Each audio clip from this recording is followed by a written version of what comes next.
8 years ago, at a power conference organized by KPMG in Madrid, Spain, the conversation was centered around how can developed economies aid the energy transition in developing economies. I remember I spoke at that conference and I said it wasn't as much of an energy transition, but an energy investment. Developed economies can speak about energy transition. Nigeria, which is a developing economy, really can't speak about energy transition. We would be investing from the scratch. We don't really have anything we are transiting from. There is a severe energy shortage in country. So how can developed economies encourage us to begin our investment journey using low carbon emission infrastructure? And one way they can do this is through the debt to climate swap. Because what exactly is this?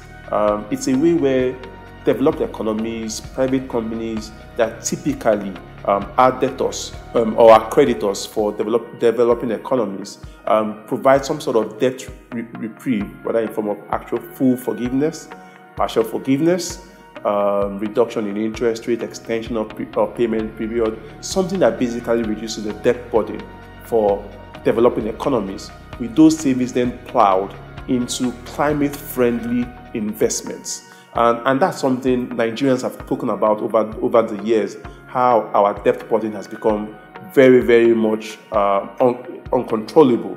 I think around now we should talk about somewhere about above 30% of our revenue being put into debt servicing. That's significant. That's extremely high.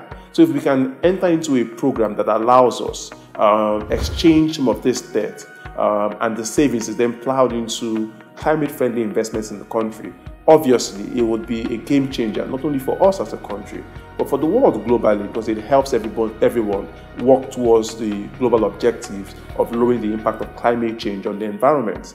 I think the same thing also applies to green bonds. Nigeria in the past had issued some green bonds, which we've then used in investing in a number of mini-grids led projects. And those projects were led by the Rural Education Agency of Nigeria. We've also invested significantly in solar power projects in universities and teaching hospitals. All of these were from the proceeds of green bonds in the past.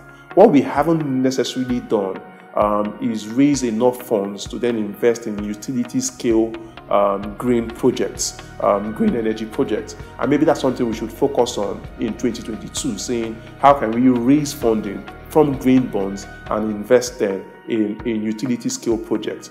We do have a significant energy gap, we do have a significant power shortage. And today, most of those investments have gone into fossil fuel, and maybe this is time we look at it and say, how do we tap into the resources that is available from the green bond market and begin to invest in utility scale power projects also. So I think that government focusing on these two initiatives in 2022 is the way to go, and I think that they would have significant impact not only on the economy but also on our climate change obligations, which will be a win-win for everybody. So it's a great initiative going into the 2022 fiscal year.